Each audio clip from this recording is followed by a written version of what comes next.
and every family's at a different place when we start. Sometimes these kids become very controlling because that's how they feel safe and comfortable. So they're always trying to control everything. And sometimes, and then the parents can allow that because this whole situation has kind of thrown them through a loop, and they're not. And so now they're in this rhythm of allowing their child to control, and they don't even know it. Hello, and welcome to the Positively Healthy Mom podcast. I'm your host, Laura Ollinger, teen and young adult wellbeing coach and founder of Positively Healthy Coaching. Today, I am so excited to introduce you to Brooke Wagner, who is an RDI consultant. She is the owner and founder of Therapeutic Approach to Growth, and is the host of her podcast called Finding Hope on the Spectrum. So, Brooke, welcome to the show. Thank you so much for having me. I'm excited to be here. Yes, me too. So, all right. So first, let's explain what all that means, because I just said a whole bunch of stuff. So just kind of tell us what you do. Sure. So I am an RDI program certified consultant, and RDI stands for Relationship Development Intervention. And this program was created for individuals with autism. And although it can benefit other diagnoses too, we certainly have supported other diagnoses, but mostly we specialize in autism. And in RDI, the original focus of the program and overall big picture is to support parents. And we really believe in the power of guiding our clients, and that would be our parents that we're working with, and supporting them to feel competent and successful in understanding their child and understanding how to, create meaningful opportunities in the moment during natural lifestyle opportunities with their child. So it's really about a mindset shift for them and understanding, what their child is challenged with, and what they're capable of, and learning about what autism is too. So we really want our clients to feel empowered to understand, how to set their child up for success, how to effectively guide them during natural moments, and giving them opportunities that feel authentic and motivating. So, when we see that our parents in this program are feeling successful and feeling empowered, that is going to transfer over to their children and really going to help their children to feel more likely to go towards invitations to participate in interactions. So we really support the whole lifespan. We have clients that are 2 up to their 50s. Certainly have tons of teens because, that's, a big area of life that many people need help with. And so we support, that population as well. Sometimes we work directly with the clients ourselves as consultants, especially with those teens and adults, and help guide them through opportunities. Things like going into the community, going, into even supporting the school system, of course, being in their home as well. But the nice thing about this program is that it can be done remotely. So many of our clients meet with us over Zoom and can receive the guidance and then apply it and kind of reflect on how they think things went. Yes. Wow. It's so cool. And I know you and I just have this cool synergy because we're all about empowering the whole family, the parents, and giving them the skills to support their child. And, because when you think about it, they're with their child all the time. If I just work with a teen, for example, it's I get them 1 hour a week, but then the parents might not have the skills to support what I've taught the teen. So I'm really big into like bringing the whole family in, the parents specifically, and kind of setting everybody up for success, and then really allowing them to do the work and then come back, see how it went, what needs tweaks, what went well. So how did you get started in this approach? Yeah, it was so many years ago. I was in the field of autism. I just fell in love with working with kids with autism in college, and started an ABA, which is more traditional behavioral therapy. And at some point, we had Dr. Gutsy and Dr. Shealy come to San Diego and put on a 2-day conference. And the company I was working for at the time brought them in, and I started to realize from this conference that I was missing things. And although I loved what I was doing, I really felt like there was so much more we could do for our clients. And once I learned about it, I just couldn't go back. I just went full force and focused all of my attention on this kind of approach. And so one of the main things that I learned about was dynamic intelligence and, how important it is to work on things in a dynamic way so that our clients can be able to problem solve and be flexible and handle the messy world that we all live in, right? Yeah. It's so unpredictable. And Mhm. so at that time, I was working on more static thinking and learning. And I realized that, then these kids were having a hard time socially because social interactions are so dynamic and require you to be in the moment and make adjustments and, realize what went wrong and fix it or what went well and why. And we weren't working on it that way. We were working on it in a much more static way. Things like, Mhm. look at me, with eye contact. This was very traditional back then. I don't know if it's used anymore, maybe, but it wasn't helping them to think through these moments and when they're in these social settings. And so that what I saw, I remember going to this classroom, I went to this preschool classroom and I saw this little girl and all like everybody thought, oh, she's got so many skills, she's so capable. But I just had this different lens and I noticed that she was looking around and trying to figure it out, but not quite sure what all the kids were doing at the little table. And she was masking. Now people know masking, but back then we didn't know what that was. That wasn't a term we used. Then I realized, oh, she is fully putting on a show and acting like she gets it, but she doesn't. Mm. And so I was like, oh, I'm doing her a disservice if I don't, work on these things and continue to learn myself and grow. And so that's when I learned about it. And that was about 20 years ago or more. And I just have loved it ever since. It's just had such an impact on so many lives, just being in this world and seeing other people's work and my work and just what can happen when the parents really get involved and work on things in a more dynamic way.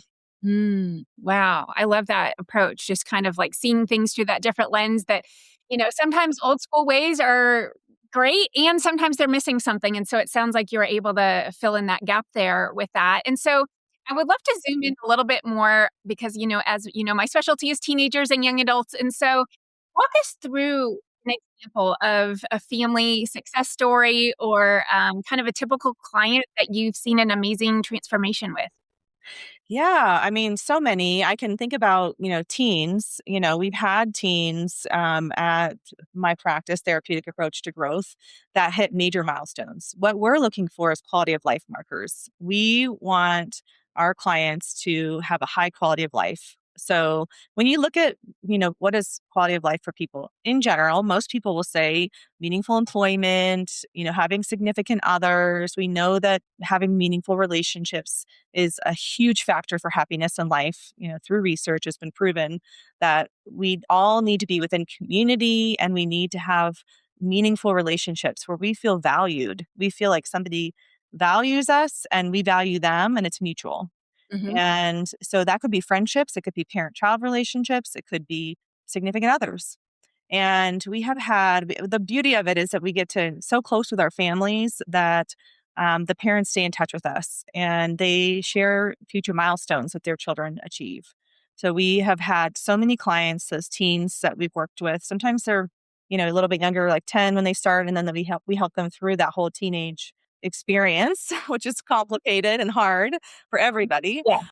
but especially for them. And we have had families come back and share that their children have meaningful employment. They, can work at Legoland in San Diego. Legoland's pretty big. Mhm. And they can work at many different positions on the park, which is really significant because that means that they're able to think flexibly and adjust to the different roles that are required for the different positions within the park.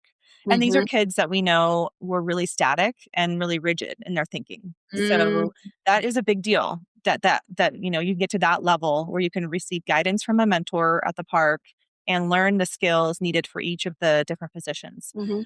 We've had many clients go to college and thrive and be successful in college, which also, equates to independence. You have to have self regulation, you have to have self awareness, you have to initiate all these things that were challenging when we started. We've had clients who've gotten married which is huge. We get the wedding pictures, which is like the ultimate celebration. All of our staff celebrate when we get those things. Mhm. And those are big, huge milestones, right? Not we celebrate the little wins too. We some of our clients when we start are really stuck in their homes and not wanting to leave their bedrooms, and Mhm. because of the anxiety they're experiencing. Yeah. And so, we may start with just walking to the community pool and back.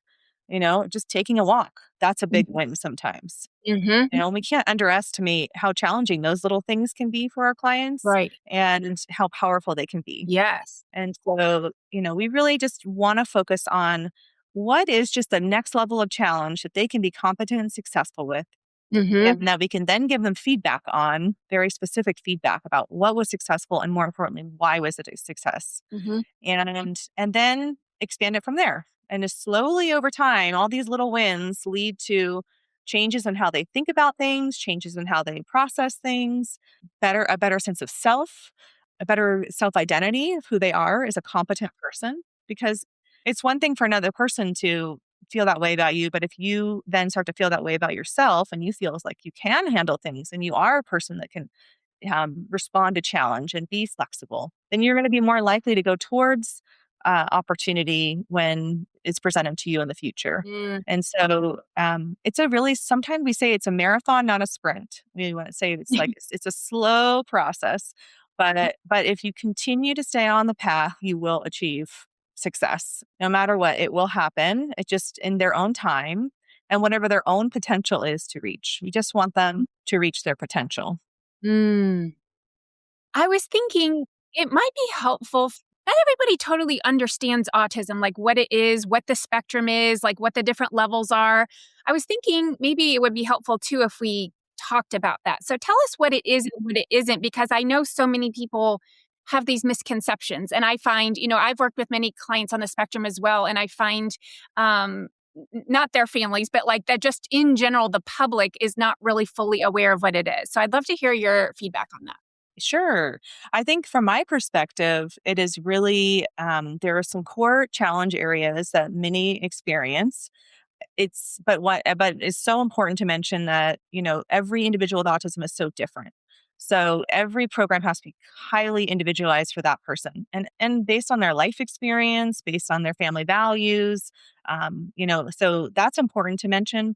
But overall, I would say that dynamic intelligence is a huge factor. Many individuals, their brains are not processing information in a dynamic way, the way that a neurotypical individual would. So Mhm. when information is coming in, they are not using all of the various parts of the brain to make a dynamic decision to notice what's important, what's not important, what to ignore, what not to ignore. And that process happens so quickly in the moment for all of us, Mhm. we don't even realize it. We just are Right. rapidly thinking through all the contextual cues. And so when you have a hard time doing that, you're not gathering all of the necessary pieces to make a good decision. Mhm. And it's not even like the right decision, it's just a good enough decision Mhm. because this is such a dynamic process that we go through.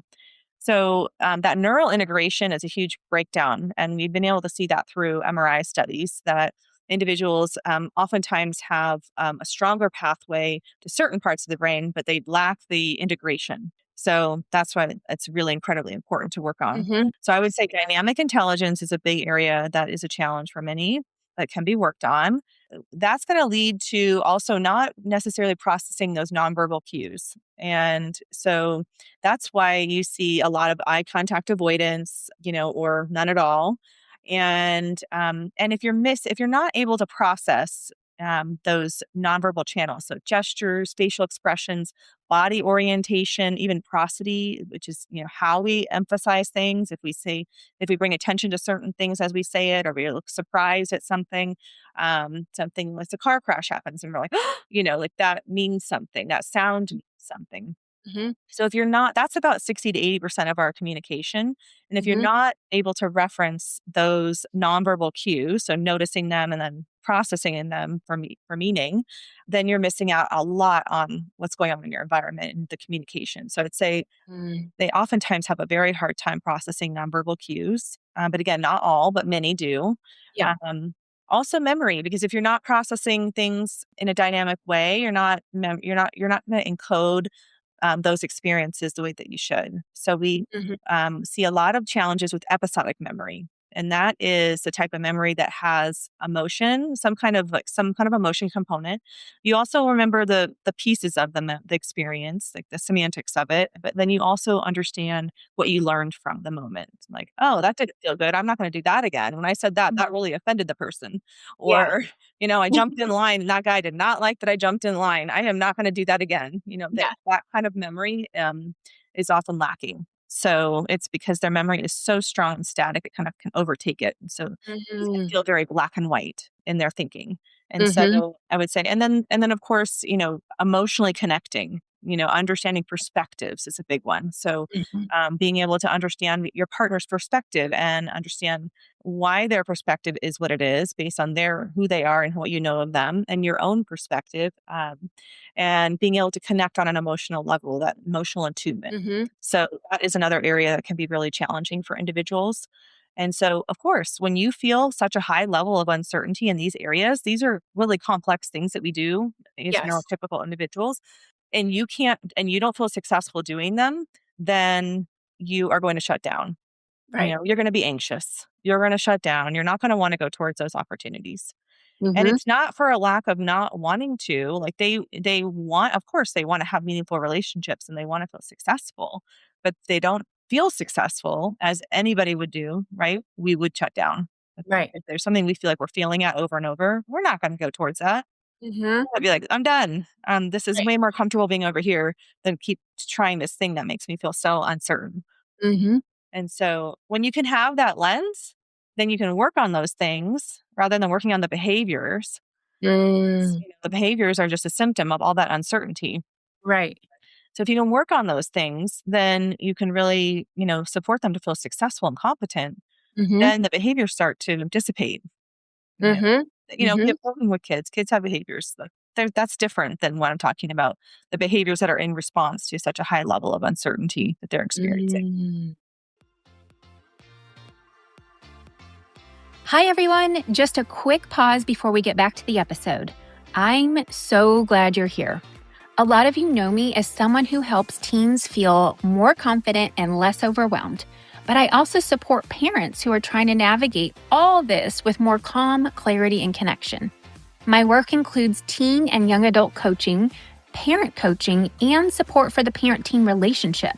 So, whether your teen is dealing with anxiety, self doubt, or pressure, or you're trying to communicate better at home, I'm here for that. You can connect with me at positivelyhealthycoaching.com/booking so we can talk more about your confidence, resilient stress, and healthy family dynamics. My goal is simple: to help families feel more connected and more equipped to handle what life throws at them. I hope you'll join me. Now back to the show. Yeah, I love that you describe it that way because really that is what anxiety is. It's just uncertainty of, what's happening and what the future is and what the outcome is going to be. And when that becomes kind of the space that you're living in, yeah, that's exhausting. It's stressful. Anybody would struggle with that. So I'm glad you highlighted that. And then the other part I'm really glad you highlighted too is just kind of that exchange of sharing emotions, because that was kind of where I was going with this. Is there's that common misconception of people on the spectrum don't have emotions. It's Uh-huh. like that's not true, that they do have emotions. And so I'm glad you kind of like brought light to that. It's just kind of that exchange and kind of understanding someone else's feelings and emotions, what they're experiencing, and then how to communicate your own. And so, yeah, how does that play into like this building of relationships? Because to me, that's a huge part of it. Yeah, I mean, it's incredibly important, right? Because it goes back to the meaningful relationships that is what makes us happy. So, Hmm. and that's such a misconception, and also that they don't want to have friends. They're fine alone. That's such a misconception. I've heard that from professionals. Oh, they just want to go STEM. They're fine. I'm like, no, of course they want to have relationships. They don't feel successful. Right. Not that like stemming is very regulating and not that there's not a place for it, but let's not discount that They do, and we want to presume what we call in our field is presuming competence. We want to presume competence, which means that we believe they're capable of it. We Mhm. believe they would want it because they're human. Like Yeah. they're a Yeah. human, they're not, not human. So let's go with what research says that this is what equates to happiness. So it's really about this is the beauty of what we get to do is start with the parents and helping the parents build the meaningful relationship with their child. And every family is at a different place when we start. Sometimes these kids become very controlling because that's how they feel safe and comfortable. So they're always trying to control everything. Yeah. And then the parents can allow that because this whole situation has kind of thrown them through a loop, and they're not, and so now they're in this rhythm of allowing their child to control, and they don't even know it. And sometimes the parent becomes really controlling, trying to prompt them and give them direction all the time to get a response. Mhm. And so we have to kind of teach the parents on how to slow down, create meaningful roles for them and for their child within a meaningful interaction. But it should be very natural and authentic, like cooking together or playing ball together. Mhm. It should not feel contrived. It should feel like something they both mutually would enjoy. Science experiments, an art project, it can be anything, just what feels Mhm. meaningful and authentic to them and slowing it down so that they can feel successful within that more structured framework. Sometimes it varies per child or per individual. And so some need it more structured and some are fine with, more loose kinds of interactions. But most of our clients are going to need at least to understand their role, their partner's role within the interaction. And when you can work on that and it feels good and successful, then it gives you a starting point to build from. And then you just build from there, but you Mhm. start with this guided participation relationship between the parent child, where the Mhm. parent is guiding, the child's an apprentice, and they feel successful as in that role, and they trust their parent because their parent is giving them meaningful challenges that feel important, that feel age appropriate, Mhm. um, that are challenging but not too challenging. So just the right level of challenge where they feel like they're overcoming it, something that we can help them create these moments. And Mhm. then we expand it to peers, to teachers. We kind of expand their world so they can have opportunities with others, speech therapists, OTs, whoever wants to be involved. We'll work with them and help them to apply this approach. If they're not, maybe some of them may already have some of this kind of concept, but yeah, so that's how we build those meaningful relationships. It has to be in a way that we know we're going to set both parent and child up for success. Mhm. It's quality over quantity. So you have to Mm. slow it down, make sure that they're really successful, they empowered, they know how to handle when things go awry because they will, they always do. It's just how it goes. Like you have to make adjustments, especially in the Right. beginning, right? Like you think something's going to work and it just didn't go as planned, so we make adjustments. And I think the most important thing for families to understand that it's not about being perfect or having just like that exact moment we were hoping for. It's about staying in a state of appraisal, always reflecting and being like, "Oh, that actually went better than I thought," or "That didn't go as well, and now I'm gonna make an adjustment next time." And if you could stay there, then you learn to do that in the moment when natural moments occur, and you can Mhm. continue to help your child through many, many opportunities have these moments of growth throughout the day. Yeah, yeah. Appraisal, I'm assuming you mean versus judgment. That would be the opposite of appraisal, I'm Yes. assuming? Okay. So it's kind of always kind of staying in the reflection state. Mhm. It's kind of, and not being critical, just like, "Oh, it's just Yeah. information." Yeah. It's not good or bad, it's just information. Right, right. I would love to go back to something you said, because it's something I am seeing.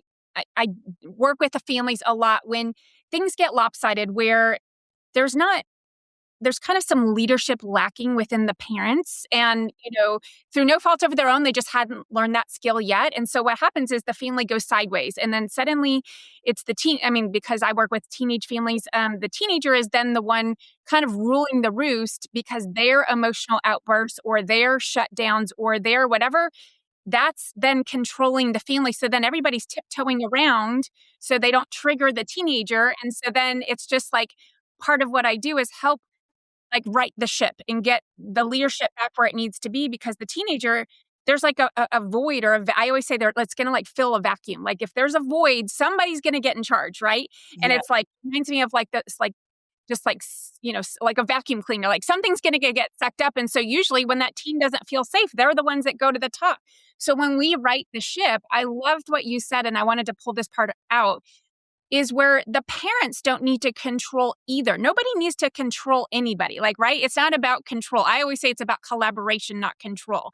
So Yes. I'd love for you to go a little bit more into that. When the parents are leading, Hmm. is there anything you have to elaborate where so they're not, like you said, being super directive and controlling? Like what else happened there? Yeah, well, we have to work a lot on their communication style because, Mm, a lot of times when they go into that really controlling mode, they're using a lot of directives, which places demand on the child mhm, and can be overwhelming as well. And it doesn't allow what's most important more than anything is it doesn't allow the child an opportunity to think for themselves and to problem solve and contribute. And we want the parents to give them opportunity to be able to understand that their opinion has value, that they have a meaningful contribution to the interaction and that we want to hear it. mhm, We don't want them to think, what does my parent want me to say right now? Because that's often what happens when you're like constantly demanding and putting those, prompts on your child. Then the child starts to think, well, what do they want me to say right now? And we don't mhm, want that. We want them to want to share and we want them to understand how to authentically do so and and have it be meaningful for them. So mm, we work on declarative communication a lot. And that is a style of communication where it's more invitational mhm, and you're more curious and you're sharing your opinions and your perspectives. Sometimes we might use indirect cues. So instead of saying like, "Oh, I'm so like," instead of saying, which pizza topping do you want?" Let's say they're making pizzas together. Which one do you want? Do you want pizza? Do you want pepperoni or do you want mushrooms? And it's very directive. We mhm. might say, "Oh, I can't wait to see which one you would like," and pause. Oh, yeah. And give them processing time, because the processing time is another huge thing that most individuals with autism need, Mhm, because their brain needs to do that work to integrate, and so it's challenging, so they need that time. Over time, they need less of it, but in the beginning, oftentimes, our clients say we say up to 45 seconds of processing time.